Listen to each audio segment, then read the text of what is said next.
reform. And we will address what it takes to stop the cycle and shift the focus to reform.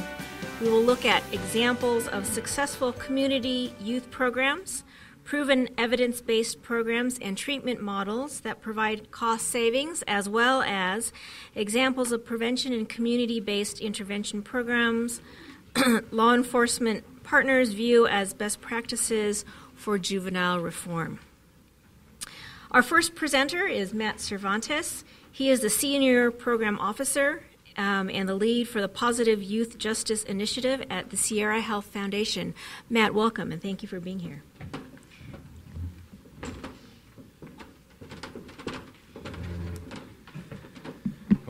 Good afternoon. Thank you for having me. Would like to talk a little bit about our philanthropic initiative called the Positive Youth Justice Initiative. I'm going to do my best to do less talking and showing you a video that might capture the initiative a little bit more than just my PowerPoint, although I do have slides. So you'll have to bear with me. So just some background, this philanthropic initiative is supported by Sierra Health Foundation, the California Endowment, and the California Wellness Foundation. It's managed, just as background, by the Center for Health Program Management, which is a 501c3 that was started by Sierra Health Foundation to bring philanthropic funds together to run health initiatives. So briefly, the initiative's vision is really to improve the long-term outcomes of youth in the justice system. So we think that the outcomes for our young people who find themselves in a often punitive or correctional-focused juvenile justice system have been extremely poor from the health side. And we think of physical health, but also mental health in that definition of health and well-being. The goal is to test the effectiveness of proven youth and family developmental supports in the juvenile justice system. So we are, if you will, like aggregating evidence-based programs and really proven programs and bringing them together to improve the outcomes of our young people. And the strategy is to improve the efficacy of the juvenile justice system by strengthening county-level operation, policy, and practice. Juvenile justice systems, for those I'm sure everybody in this room can attest to, are not necessarily centered on youth well-being. And so through our initiative, we're hoping to actually shift a system that has not focused on youth well-being in the past. So here is I mentioned these kind of proven developmental supports. This is our approach. We lead with an investing in youth approach for justice systems by prioritizing the health, the physical health and mental health, educational status, and the civic engagement and pro-social opportunities that young people in the juvenile justice system often have a lack of access to. Those developmental supports are proven, as young people develop. Our young people need the accumulation of those developmental supports to develop into a healthy and productive adult. So, orienting the justice system to a positive youth development approach is our priority. We acknowledge that, there's been one figure that we've read and we use, and you'll hear it in the video, that at least 75% of the youth in the justice system have been exposed to at least one previous traumatic event. So that trauma, that adverse childhood experience, needs an opportunity to heal. Without that healing opportunity, downstream, long-term physical and mental health status is greatly impacted. There's emerging research around the accumulation of adverse childhood experiences and chronic disease, and linking the number of adverse childhood experiences that a young person may have to the risk factors of chronic disease. We're delivering the positive youth development approach and a trauma-informed care approach through a wraparound service delivery, and we see this as kind of a collaborative case management process, but also leveraging existing funding streams like Senate Bill 163 for youth who are placed out of home or at risk of being placed out of home on the juvenile justice side. So leveraging those financial resources to ensure that our young people are connected to services and supports in the community, and be inclusive of caregivers or family members of that young person. And then really to undergird this initiative is a focus on data-driven decision-making, or actually promoting systems change, to actually use data to drive case management and the allocation of resources. So these 4 design elements bundled together ultimately will improve the health and social outcomes of crossover youth who have a history in the child welfare system and are now found in the juvenile justice system. We see Brianna in front of us, one of our young people who has been part of the planning process in one of the counties related to the Positive Youth Justice Initiative. We're investing in 4 California counties through the Positive Youth Justice Initiative. We've awarded 4 2-year grants of $400,000 to 4 county lead agencies: Alameda County Probation Department, the San Diego County Probation Department, San Joaquin County Probation Department, and then our lead agency in Solano County is the Vallejo City Unified School District, led by Dr. Ramona Bishop, the superintendent in that city. Any members here from these 4 counties? Just curious. That's good. So in terms of impact, a lot of people are curious, why are you interested? And of course, the youth outcomes are prioritized. We think that our young people in the justice system should have access to these developmental supports. But we're also hoping to impact and increase the collaboration with the public agencies. Previous to the larger grant award, we went through a year-long planning process with counties, and I can't tell you the number of times that our county departments we were working with said, this is actually the first time we sat down with a probation department or mental health department or the child welfare system to think through how we could better case manage crossover youth. And that was telling, and we want to see improvement in this area. Service providers, again, really believing, and I think the studies show that providing community-based services and supports in the least restrictive environment lead to better outcomes. We need to balance the public safety needs along with the developmental needs of youth in the justice system. So looking at service providers and community-based providers is important. And then prioritizing young people and their families as actually contributors to the system and how it operates is important. Looking beyond just the service needs, but actually helping ensure that youth and family voice is part of the system redesign. I've mentioned this collaborative case planning process, and then we also think that the way county systems actually help coordinate the service delivery system for crossover youth is important, and it's something we're focused on.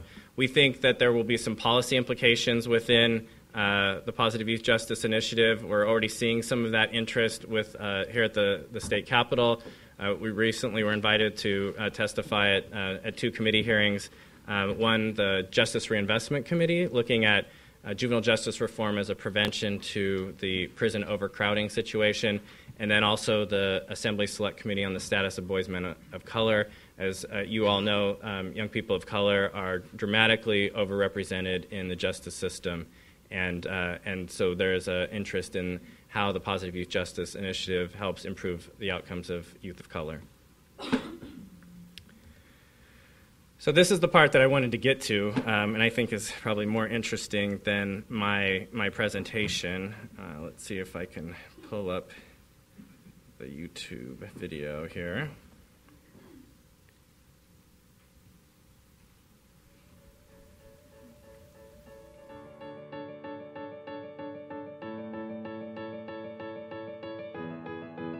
"75% of the people who enter the juvenile justice system, the kids, have been exposed to one form of trauma or another in their lives."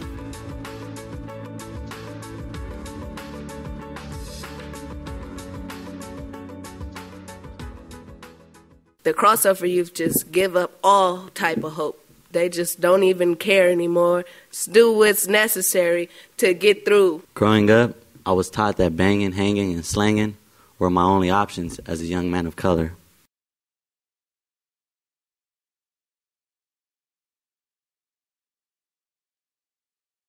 We developed the Positive Youth Justice Initiative as an effort to help counties as public systems were devolving from the state to the county level. We think a more positive youth development approach, promoting health, workforce, civic engagement opportunities, and education is a much more healthy opportunity for our young people.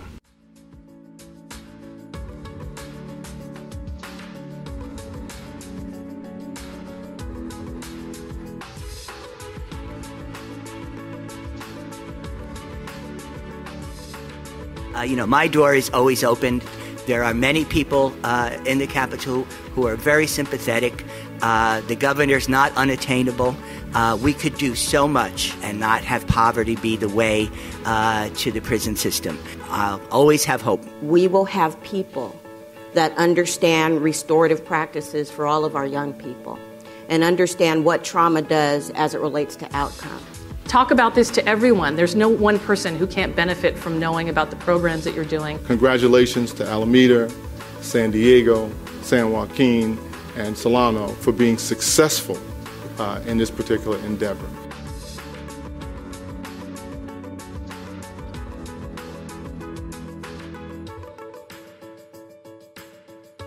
I'll start with Alameda County, resource-rich community that has a wealth of community-based organizations. We have a lot of youth that go from the child welfare system to the juvenile probation system, and that's just where they lay. And we want to create a system where youth can be served regardless of where they are without the punitive measures of juvenile justice. In Solano County, led by the Vallejo City Unified School District, very unique, right? The only school district who's the lead agency for a countywide juvenile justice reform initiative. We really crafted our grant around how to ensure that our young people see themselves employable. San Joaquin County, very unique in that they have engaged community-based providers at the very beginning. We did a number of focus groups initially, and one of the things that was a common theme was that the youth didn't feel like the probation officers were there to support them, that they were against them, and they wanted to see them back in juvenile hall.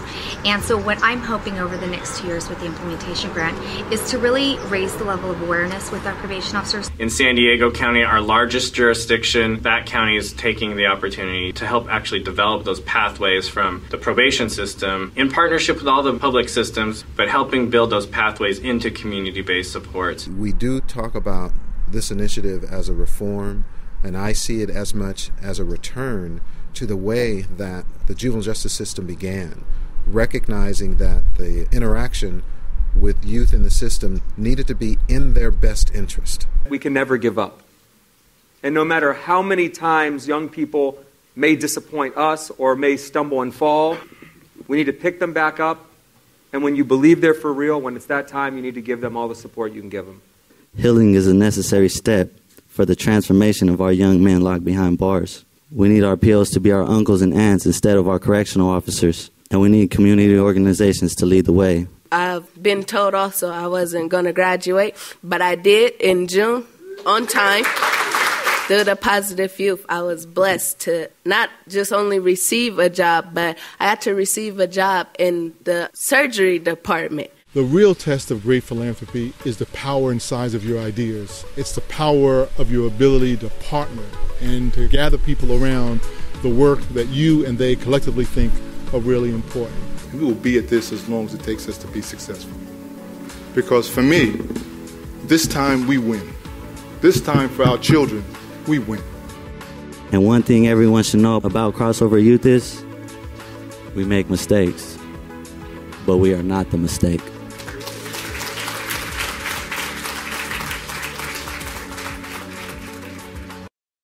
Jesse and Brianna better than Matt up here talking. We can talk a little bit more about it when the panel starts, but we're really just getting underway. I would say that we have an approach to juvenile justice reform that we think will help improve outcomes for crossover youth, but by no means do we think we have it all figured out. And I really express the appreciation of the Sierra Health Foundation to our 4 lead agencies and their partner agencies in the 4 counties to help figure this out. because far too many of our young people are dropping off and ending up into the adult system, and we think we can help turn that tide. So, thank you.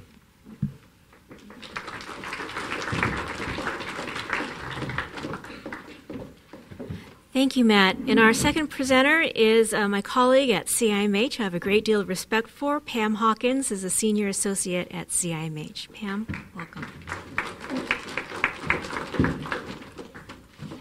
So I'm going to talk this afternoon just quickly about practices that mental health providers or juvenile justice probation officers or child welfare workers actually do with youth. So we've talked a lot about systems frameworks, big frameworks that are important to how we do our work. But there has, I think, an important component to that is, what do we actually do with youth at the ground level, so to speak? And so how many people have heard of evidence-based practices? Okay, so I'm a little bit preaching to the choir here, then I'm going to go really quick about this. So we know what evidence-based practices are, but why should we do evidence-based practices now? Primarily because they work, because we have research that tells us that they work. And I think that is the bottom line. I mean, they're cost-effective. It's more ethical to do a practice that has a better chance of working than doing a practice that we don't know whether it works or not, or doing a practice that may even cause harm, that we might know from research that causes harm. Why is the effectiveness of a practice important? And I think, again, people know about this, but I'll give a couple of examples of why research that tells us that practices are important is important for us to know. So how many people have heard of the DARE program in schools? So everybody knows about the DARE program. I use this as an example a lot because people know about this program, and millions of dollars were poured into this program nationwide. And when they finally got around to doing some research, it basically showed us that it didn't work. It didn't make any difference in whether or not kids use substances or whether or not that trajectory of substance abuse was going to be different. There was a slight positive outcome in that kids had much better relationships with police officers, but that was the best outcome that they could get out of the DARE program. And so when you think about prudence in providing services that are going to be effective and pouring that kind of dollar into the practice, you want to make sure that it's a practice that's going to give you a good bang for your buck and not be a practice that everyone loved. So if you asked people, they enjoyed participating in the DARE program. They liked the police officers. The teachers loved the program. The PTA loved the program. So it didn't mean that people didn't like the participating in the program. It just didn't change anything. Another program that actually sort of gives us a harmful effect is that there's a study on boot camps. So how many people are aware of boot camps? And, we know kids are still going into those environments. So some research tells us that boot camp actually increases crime by 11%. So think about that when we know that kids are going into that environment. So what we want to do is change the trajectory and decrease or get a positive effect. In that particular case, research tells us that we not only don't get a positive effect, we get a worse effect. So it's harmful. So benefits of an effective practice. So when you think about offering an effective practice, it really is sort of ethical to offer that effective practice, because what you're trying to do is you're trying to get a good effect from that. I'm going to talk about the cost effectiveness in a little bit in more detail. The levels of effectiveness really make a difference. So not all research is the same. So when you're looking into effective practices, you really want to take into consideration the type of research that has been done. So the level of evidence is really related to the quality of research again. These are levels of effectiveness. So there are effective practices. These are practices that have done research that are randomized controlled trials. So it's the highest level of research. But for an effective practice, the research has been replicated by people who did not develop the practice, but by people who were independent of the developers. And it was replicated in a real-world setting. So where real kids in a real setting, in a probation system somewhere, there was actually research done there that showed that it got the same effectiveness. So that's what you would call an effective practice. Efficacious practice is very high on the list. It's moving towards that, but it was never actually replicated in a real-world setting. It was just replicated in a study setting. Not effective practices, we sort of talked about that before, but these are practices that when you did research, they basically got no effect at all or a harmful effect. Promising practices are those practices that don't have that highest level of research, but they may have quasi-experimental studies like comparison studies. So there are lots of good programs that we use that are positive for our kids that sort of fall in that promising practice category because they don't have that highest level of research. And then there are those emerging practices. And these are practices that people are purposely developing. How many people have heard of community-defined evidence?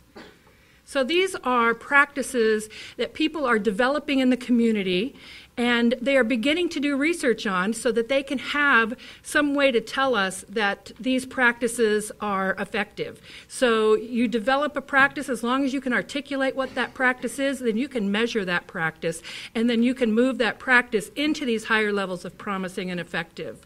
And then there are those services that just are not evaluated. So we think that across the nation, and California is probably no different, that about 90% of what youth receive for services are services that have not ever been researched. So we don't know whether or not they work. So I'm going to talk about only two practices, but as Dr. Arroyo alluded to this morning in his presentation, there are many more than two practices that would be considered evidence-based practices. The first one is aggression replacement training. This is for a population of 12 to 17-year-old youth who are aggressive.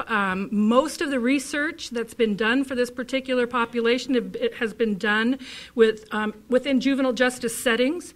It's primarily used within juvenile justice settings. Lots of quasi-experimental studies, lots of comparison studies. So this practice really falls in the promising practice range, but it's a highly effective practice. We don't have, or I don't have at this point, there is actually national research for cultural effectiveness, but I don't have my glasses, so I can't actually see my own screen here, so I have to look up here.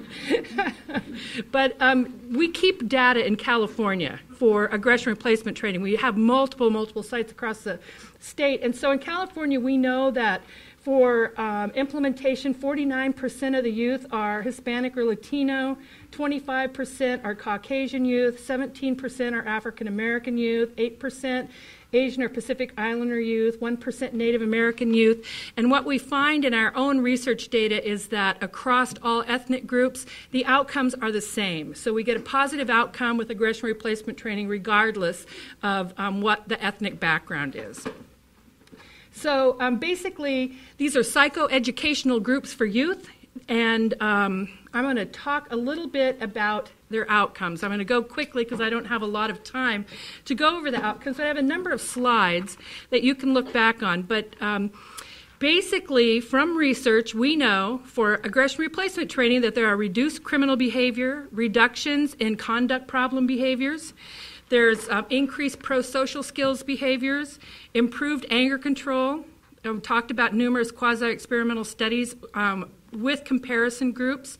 We know that skill streaming has a lengthy history of independent evaluation. So aggression replacement training is three components. There's a skill streaming component, an anger control component, and a moral reasoning component. The skill streaming component teaches social skills or pro-social skills.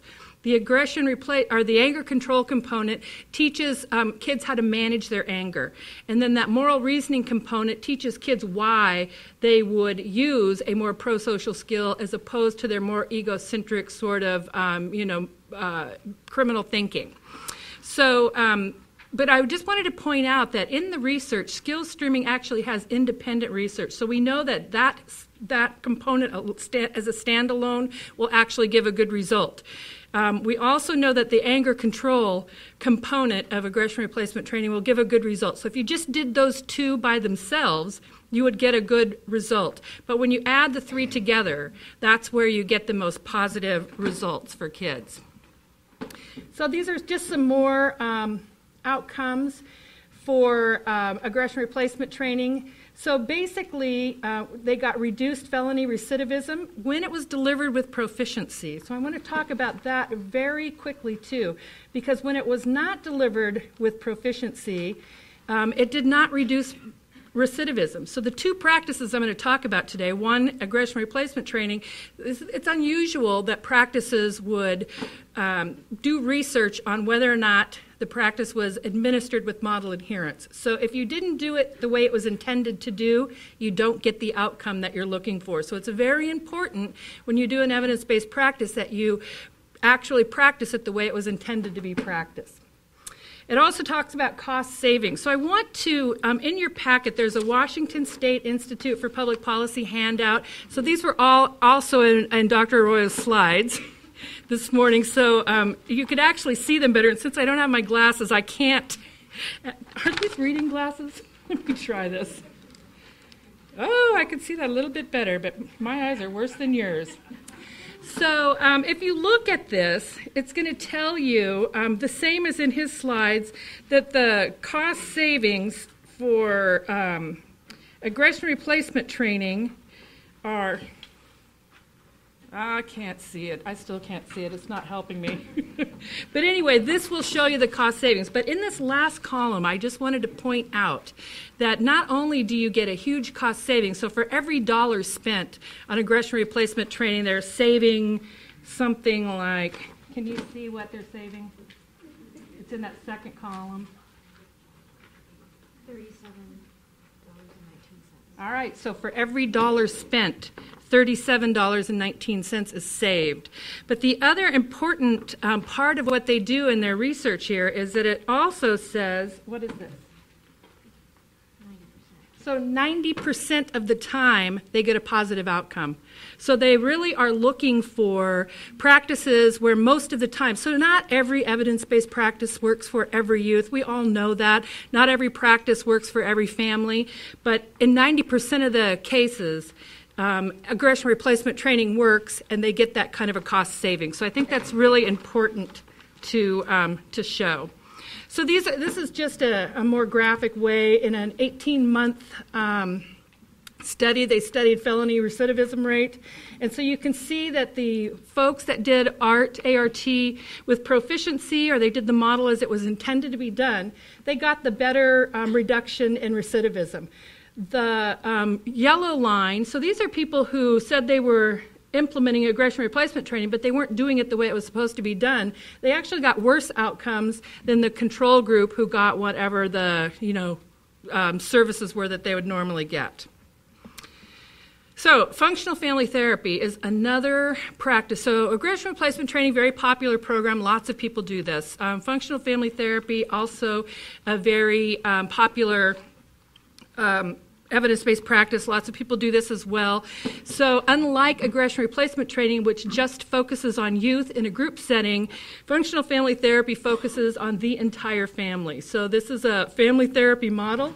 The youth are 11 to 18 years old, and these are youth with aggressive behaviors, conduct, substance use problems, and high family conflict. So, that's another a big issue with some of the youth that we work with. So, again, just for California data-wise, the kids that we have data on reflects that approximately 43% are Hispanic Latino youth, 21% African American youth, 21% Caucasian, 6% biracial, and 1% Asian Pacific Islander youth and their families, I should say. Again, with functional family therapy, we see that across all ethnic backgrounds, we are getting the same positive results. So there aren't any differences in the positive outcomes that we get across ethnic backgrounds. This is, again, a family-based intervention. It is highly specific to families. So in this particular model, the therapist takes the responsibility to match to the family. So the therapist comes in, whatever the family's culture is, the therapist is matching to that family's culture. Families are not required to match to the therapy, but it is the other way around. Again, functional family therapy has very good outcomes, but one of the most interesting outcomes, I think, is that they have a low treatment dropout rate. So for services that are untested, the dropout rate is about 50%. So you can, so 50% of the people that go to services, that go to mental health services, drop out of those services, and they never come back after a first or second time. With FFT, that changes pretty drastically. I'll show you a slide in a minute where, so the obvious point of this is that if people are going to the therapy, then they're getting a benefit of the therapy. Reduction in criminal activities, reduction in violent behaviors, reduces younger siblings' high-risk behaviors because it's a family therapy. So if you have probation youth and their family in treatment and you've got 2 younger siblings in the home that aren't the identified person in treatment, but they're still participating in the family therapy, when they've done research, they showed that those high-risk behaviors in siblings are also reduced, siblings less likely to ever even go into the system. They improve this particular approach improves family interactions, decreases family negativity and hostility. So it's one of the sort of, I guess, highlights of the practice, if you will, is that they have what they call a motivation stage, so an engagement and motivation stage.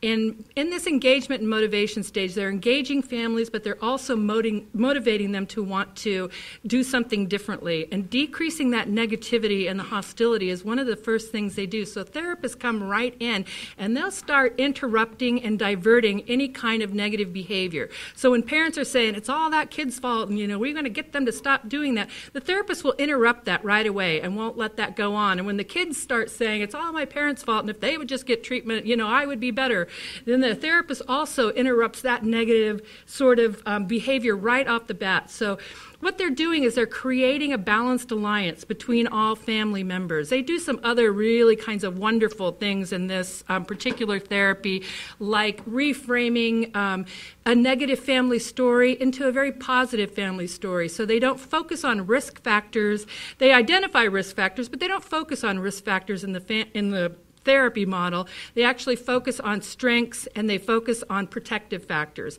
and they build on those protective factors, and I think that's why the therapy has such a highly successful outcome. It also reduces child behavior problems, it decreases the need for out-of-home placement, and increases parenting competencies. And so we see this a lot, especially with child welfare kids, but judges are worried about parenting competencies and are often sending parents to parenting classes. The functional family therapy model really is a model that replaces the need for those parenting classes. So in the therapy itself, you're increasing parent competencies in a way that is relational to the family and are often much more positive and successful than a parent just sitting in a parenting class. So this is the research on engagement and retention. So you can see that several studies have been done, and even though we know with traditional services you get about a 50% of the families will stay in treatment, with functional family therapy that increases all the way to 90% in one of the studies that they did. So that's pretty phenomenal. So you've got 40% more people actually attending therapy so that there's even a possibility that they can get a positive outcome. More studies on a control group and FFT, and this is a summary of findings of recidivism. So you can see with FFT, recidivism is decreased quite a bit in all of these different studies. In some cases, huge. Specific outcomes, so these are comparison studies, but 22 to 60% reduction in recidivism for up to 5 years with violent drug abusing youth. 50% reduction in out-of-home placement. So these are pretty phenomenal outcomes when you really look at some of this stuff. This is one of my favorite slides because this really gives us an idea about recidivism when people had gone to FFT. So you can see with FFT, those first purple blocks, that the recidivism is lowest with that particular group of people. And this is over 12 to 30 to 42 months and then 24 months respectively. But that first block shows pretty low recidivism rates. The next blocks in green are no treatment at all. And what I find interesting about this particular study is that the next best outcomes came when kids got no treatment at all. When they got juvenile court treatment and when they got regular treatment that they would normally get, they actually had worse recidivism rates. I'll tell you a little story about, 2 minutes, okay. Just a quick story about Washington State. They measured their probation department, and they measured whether or not they were getting, what kind of recidivism rates they were getting with just probation as usual, probation case management. And what they found was that kids who had probation and kids who did not have probation had the same outcomes. So it didn't really matter whether you had a probation officer, you were likely to get the same outcomes that you got without having a probation officer. So the state legislature in Washington State said, we're going to pull all your money. If you can't get why have probation officers if kids who don't have probation officers are getting the same outcomes? So what the legislators finally did say to probation in Washington State was figure out something that you can do. And so that's where you see this Washington State public policy information. So now they offer all of these evidence-based practices. They know the likelihood of success that they're going to get with each practice. It shows how much money they're saving in their system based on these practices. But kids in Washington State are no longer having high recidivism rates and getting no outcomes. So the rest of this just gives you a little more information on evidence-based practices and those particulars two practices that I've talked about, and then I have a couple of slides here about finding evidence-based practices. You had some evidence-based practices on Dr. Arroyo's slides as well, so thank you very much.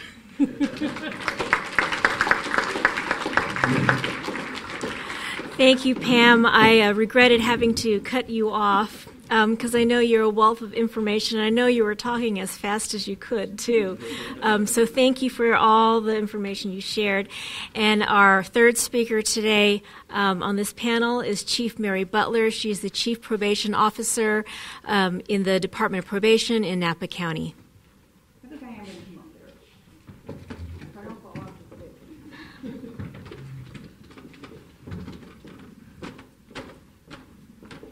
Karen told me I could sit, but I think I can see all of you better. I'm kind of blinded by these lights, so it's better to see you if I stand up here, and I think you probably have better as well. So I'm here to talk about how probation has really shifted. I think that Pam was kind of mentioning that other states have also looked at what their probation departments have been doing or not doing. And we want to be in the role of stopping that pipeline to prison, to getting youth out of the criminal justice system, not graduating them to the adult system. So we've really taken a different and a much more active role in California and have been doing this for quite a while. In 2007, SB 81 was enacted, and this legislation was developed because of the conditions in the state system, at that time the California Youth Authority, now called the Department of Juvenile Justice. And there was a lot of youth in these programs who had now turned beyond 18. They were there till they were 24. It wasn't run in a way that was working for those young adults, and it was very expensive to run. So the state said to the counties, we're going to give you this funding, the Youth Offender Block Grant funding, and we're going to change who can go to these statewide programs. We only want the worst of the worst offenders. The rest of them, we think, counties, you can do better. And we think if we give you the funding, you can provide better local services. Now, this may sound familiar because it sounds just like what the state said to the adult probation departments in the Realignment Act of 2011.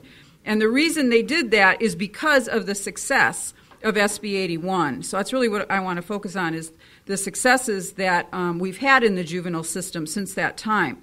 Every year we do have to give a report to the legislature that looks at what's going on countywide through this Youth Offender Block Grant. And in the report that went in 2014, they talked about how in 2007, when this legislation was passed, there was the number of folks in the California Youth Authority at that time was 2,439. And now by the end of fiscal year 2012-13, there were only 587 left in the state facilities. Now you could argue, well, they must all be locked up in county land. But that's not true either, because what we know is that for most of us, our juvenile hall populations have been dropping. Not closing completely, but dropping. Our juvenile halls are not full. And in fact, when I talk about some programs in a little bit, one of the programs actually took advantage of having an empty juvenile hall and turned it into something different. So we really are making a difference. In Napa County, our juvenile probation population over the last 3 years has dropped 49%. So we've almost cut our numbers in half of the youth that used to be on probation. Part of that is because we've been really looking at prevention programs. Keeping youth from coming into the system makes a big difference. And at the other side of it, what does it take to get a youth off probation? Should they be on probation until they're 18 or, in fact, 21? No, in most cases. So how do we move them through? So what I want to talk about are some of the programs out there. I could focus just on Napa because we do a lot of really good things. However, I am also representing the other chiefs here today, since you can't have a panel of 58 chiefs. So I do have a couple of other programs that other counties are doing that are also demonstrating how these changes are making a difference in what we do. With SB 81, we really looked at the cornerstone being a risk assessment. You have to know who you're serving. And if you don't know who your youth are, you can't serve them appropriately. So you don't want to give everybody the exact same thing. So that risk assessment is the starting point of what happens for those youth. And then we know that if we don't look at programs like Pam talked about, we're not going to get good results. And in fact, I teased Pam. I said, when I get up here, all I'm going to do is say, whatever she said, that's what we're doing.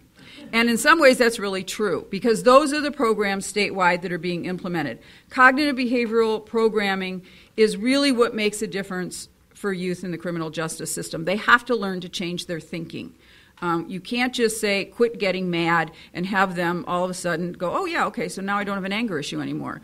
Because they don't know what to do when they get mad. They need something else. They need other skills. So it's a skill-building process. So those are the types of programs that are out there. Gender-specific programs. We know that we can't just put a room full of girls and boys together and expect the things to be exactly the same. We know that sometimes they do better when they're separate and can engage in different types of conversations. Substance abuse treatment is crucial. Mental health screenings and assessments and then treatment for those that need it are also important. So those are the types of programs that this funding really went to. So one of the programs I want to talk about, Santa Barbara County implemented MRT. Now, MRT is moral recognition therapy. It's a cognitive behavioral program. It's kind of a long program.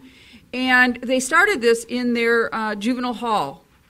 And it was so successful that what they were finding was, as the youth were getting out of custody, some of them hadn't completed the program because they weren't in custody long enough. And then they're like, well, what happened to my program? It's sort of like they graduate, but they didn't.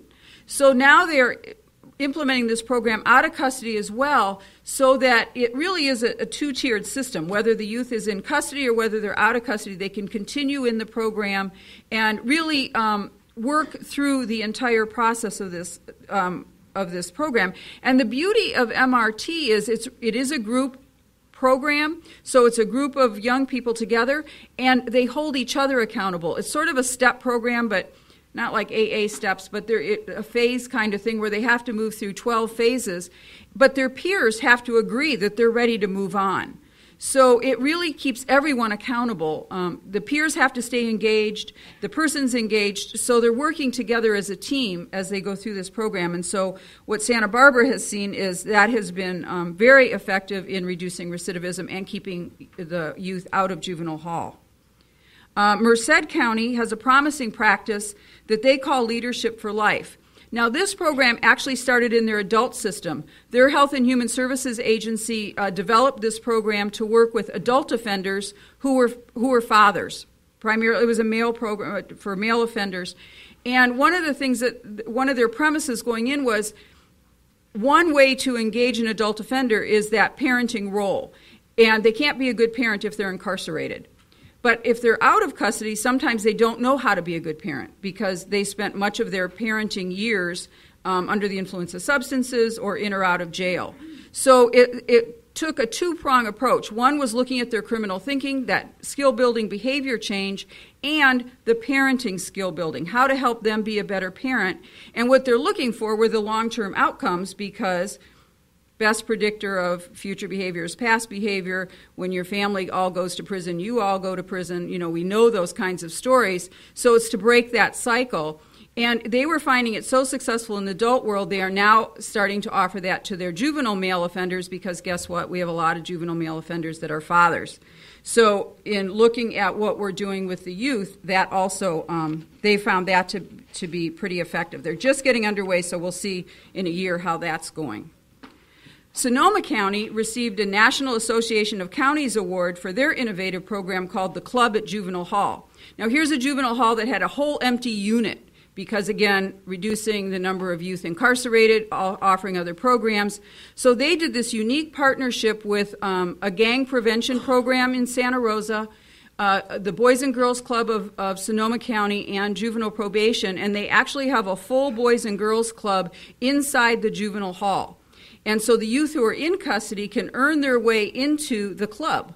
And so when they're not in school, they still have their school hours and those kinds of things. But there is a full club that has recreational activities, movies, some cognitive behavioral treatment as well, just to keep that part of it going.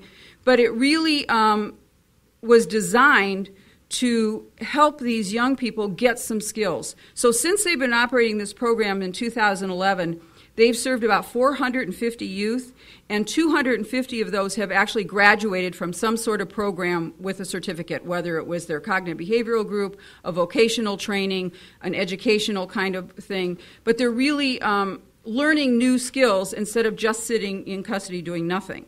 And it's a real incentive for positive behavior, because one of the things when a youth is incarcerated is you want a safe environment. Because even if they're just doing day-to-day activities and going to school, it has to be safe. If they don't feel safe, it's really hard for them to do the other types of programs that we're trying to bring into these facilities. And so having this club, they've really seen a change in the behavior of the youth when they're on their units, because they want to earn the privilege to get to the club. And since they've opened, they've not had any incidents in the club where they've had any kind of violent acting out. In Napa, we started an evening reporting center in 2009. And what we did with this program was look at, when does juvenile crime occur? Well, national statistic will tell you it happens between 3 and 7 o'clock.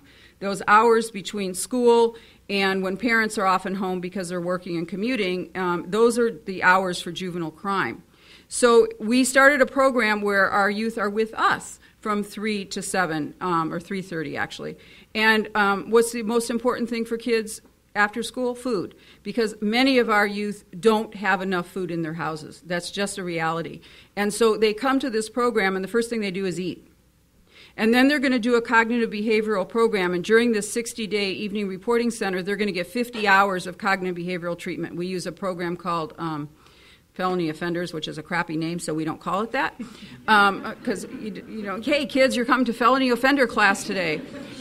So we don't tell them that's what that's the name of the book. We changed it. So different, you know, it's all in the reframe. But they actually are getting the hours. We have worked jointly with 2 of our nonprofit agencies in town. So this is staffed by a probation officer, a drug and alcohol counselor from Wolf Center, our adolescent outpatient teen program, and Aldea Children and Family Services, which is a mental health nonprofit agency. So the youth in this program have access to drug and alcohol, mental health, and their probation officer all at the same time. And one of the things that we hear is when the youth graduate from this program, and every graduation is a big deal because these kids aren't used to success. So we have parents and pizzas and dinners, and every probation officer is sitting there, you know, clapping and cheering for these young people who have completed this program.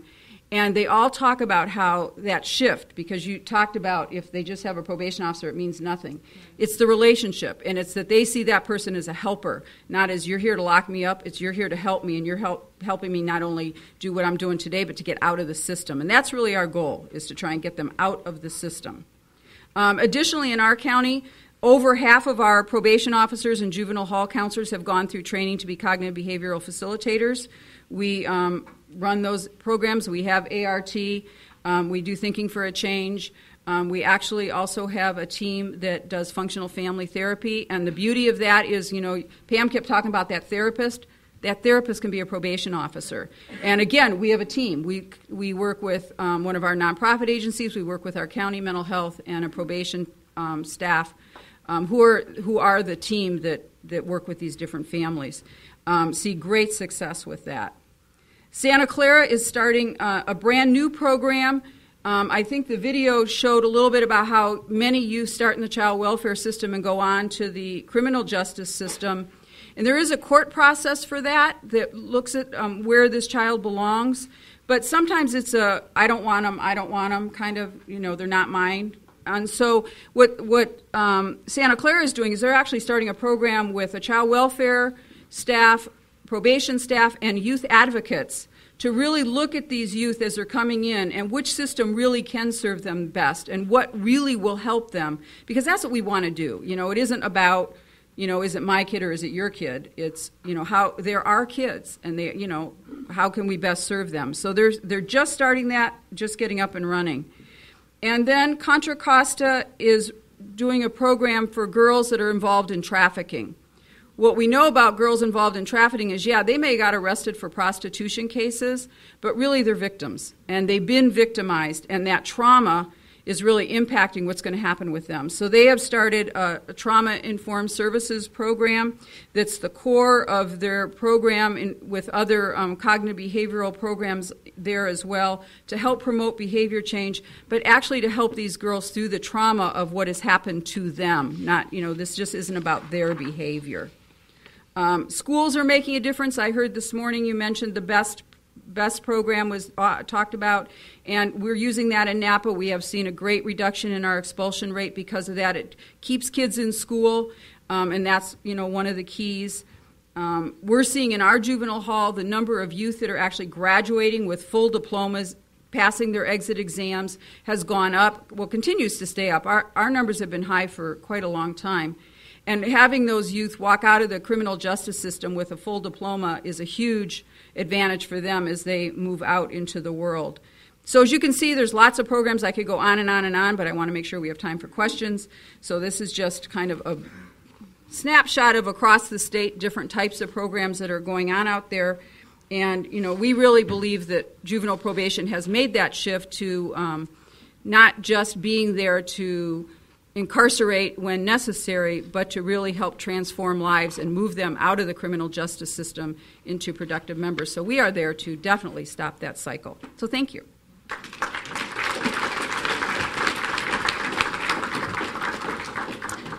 So thank you, Mary. And now we're going to open it up to questions or comments from the audience. We're going to start with you right here, Rosa. Is this on?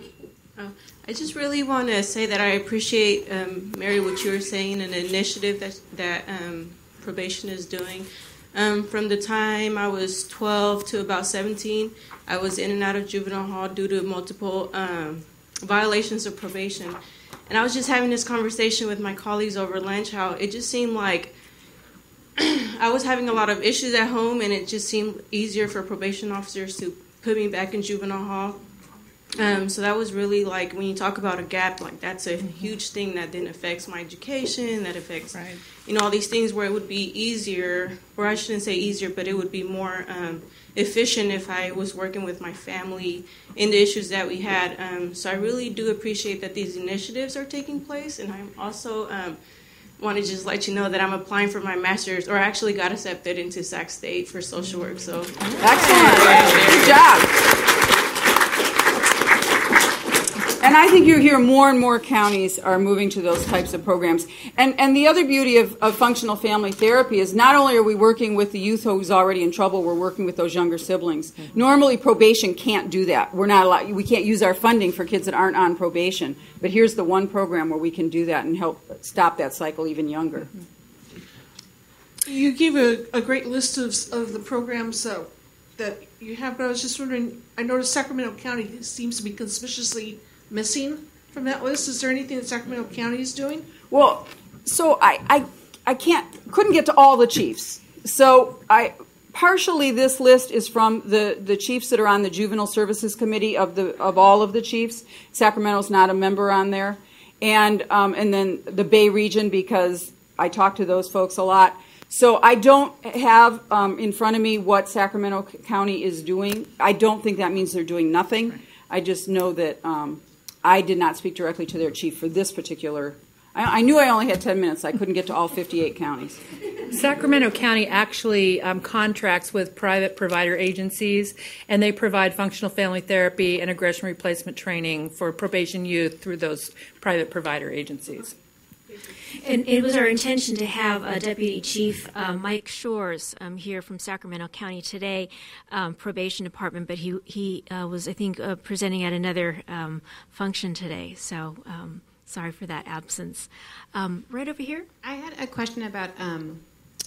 It seems to me that in some ways, the use of custody, say 10 years ago, is comparable to the more recent reliance on exclusionary discipline. So it used to be just the easiest thing is to put people in the youth authority or put people in juvenile hall or boot camp, just get them out of the community, and we'll worry about what they might do later after they get out. And it seems comparable to me to teachers thinking, I can't deal with this kid, I don't know what the problem is, I'm just going to kick him out of the classroom and hope it somehow resolves itself when they come back in 5 days. And it seems like probation is actually in some ways ahead of education in grappling with the fact that that's a totally ineffective practice, and that unless you build relationships and unless you focus on what's really going on with the youth, that you won't be more effective. And obviously that was a culture change that, I know a lot of chiefs might have been excited about evidence-based practices, but it's tricky to get your line staff to really buy in that it's really about relationships and that what you've been doing really isn't working, and now we have to do something differently. And I'm curious as to whether you have advice for, or if chiefs are in a position to exercise leaderships in their communities by going to education leaders and kind of giving them tips as to how to get schools to rethink their systems. We've been there where you've been. The easy answer doesn't work, but the hard answer works really well and actually saves money, and everyone is in kind of win-win situation. I just wonder if there's lessons learned that can be brought to bear in the school discipline setting. Two things come to mind when you say that. The first is that you're right, it's a huge culture change. It does not happen overnight. We have been in Napa doing this process since 2005 when we started looking at evidence-based practices. And I will tell you some of those slides that Pam showed around what works and what doesn't work, no one got into this business to make people worse. So those slides got people's attention. And you have to start with something that gets people's attention, and then helping them see other things to do. And you have to, in some ways it's no different for our staff. If we don't give them the skills to do something different, it's real easy for them to do what they're used to doing, which is locking people up or expelling. And I will tell you, when we started working with our schools and saying we are doing things differently, we don't just lock kids up for violations of probation. We have a whole grid of different things we use. They weren't thrilled because it changed what they could do. It used to be, well, the probation officer is going to come and arrest you out of class. And now that's not really going to happen. And so it's a lot of conversations and helping people with that culture change. And sometimes staff take the brunt of that. I will say that our staff at the schools sometimes came back feeling pretty beat up, that they weren't doing it right anymore. They might have been doing it right for the child, but not for the teacher. And so it's education. And I feel like I just need to speak up here because I would say kind of the movement towards de-incarceration is actually a nationwide movement. I mean, California has definitely been ahead of the curve, but it's reflecting youth crime actually declining across the country. So I think we just have to be careful of the context of all this. I would also say that not all youth are experiencing the same rate of de-incarceration.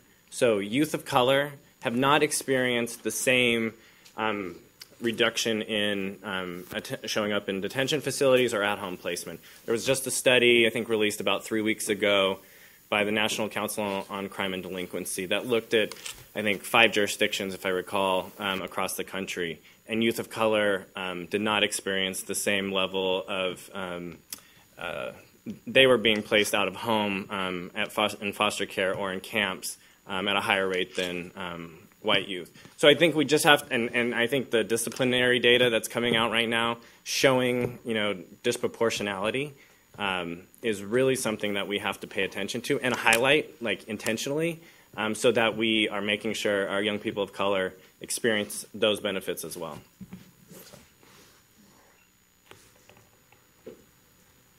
Any other questions or comments? Wow, we covered everything then. Well, then if we still have 1 minute, can I make one comment about boot camps? I just have to say a boot camp. What made you become a probation officer? I know it's awful. Oh, I'm such the wrong person to ask that question to. Because my career path was not to be a probation officer. Most of my career, I was actually a social worker. I started in child welfare. I was a mental health clinician working with suicidal adolescents. And one day, as I moved up the ranks and was a manager actually running our mental health and child welfare department, our judges called me and said, "Hey, don't you want to be chief probation officer?" And I said no. And they talked me into it. So it was not my career path. And when I took the job, I said I probably won't stay very long. I don't see it as something for me, because what I saw it as, in my head, it was what I knew of probation was you lock people up. And that was not what I like doing. What I have learned in being in probation, in the juvenile side, we have for many years worried about rehabilitation. We are now worrying about it on the adult side as well. And so we're doing a lot of programs, and we're doing a lot of behavior change, and now it's right up my alley. So now I'm really excited I'm here, but it was not where I thought my career would end up. Weren't you happy to take that path? Yeah, I am now, actually, yeah. I really am. But let me just say one thing about camps, because there are still camps that probation departments use. They are not boot camps, but when people hear the word camp, they hear that slide that Pam showed. And that was actually one of the slides that really got probation officers' attention. Again, you don't want to make people worse. So the camps that are out there now across the state have really changed what they do. Some of them still have a little bit of that military part to it, that regimented part. But they have all incorporated evidence-based practices, whether they're bringing in MRT, whether they're bringing Thinking for a Change, ART. They are bringing in those programs, and now they're effective. So we really are making that change. And that was one of those big changes that happened because of the research. The research said, don't do this, and people actually stopped and listened. So I just think that's one of the beauties of having the research and having agencies to work with. And when you actually look at kids who are in institutions and kids who are not in institutions, the cost savings are much higher for kids who are in institutions who are using these practices, like Mary is saying. But I think the science is clear. If we can reduce incarceration and the use of facilities, it's better. And there are actually structured decision-making processes now that will that should be put in place across the entire state that will be more fair for young people in those decision-making processes. I think I just want to make the comment that what's exciting for me around probation departments is that I see probation as taking the lead in the implementation of evidence-based practices, above other systems. And because of that lead, other systems eventually, I think, will catch up. But I think it's very exciting. If I had just graduated the MRT program on April 1st, and if it wasn't for that program, I would probably stay on probation for a long time. How long did it take you? 6.5 months. That's pretty fast, actually. I started in October. Congratulations. Yeah. I don't know. I can't do the math in my head, but it was somewhere around October, just graduated, got my certificate, but I was on probation for the last 2.5 years. And then I finally got to the MRT. I was locked up and everything, but once I did MRT, that's what helped me get off. And I'm off probation and everything. Great. Thank you. Good job. Congratulations. You did the work. You have no idea how much work he had to put into that to get through MRT. You can't just go and sit in a room and just because you sat at the chair for an hour, you get credit. The work you have to do to work through that program is really intense. So you did an amazing thing, so congratulations. Moral recognition therapy, it's a cognitive behavioral. It's the one that we both talked a little bit about. It can go much longer. We've had people in it for a year and a half. Yeah, because you have to work through the steps, and you're going at your pace. And if you're really motivated, you can do it in 6 months. But some people have fits and starts, and it takes a lot longer. It's a great program. It's also available for adults. Right, and we do it for adults in our county. Yeah. And they give you food. See, isn't food important? Yeah, and they give you food. It's very important. I see a hand in the back. Karen, there's a hand in the back. Okay, thank you. And that'll probably be our last question or comment for this session. Thank you.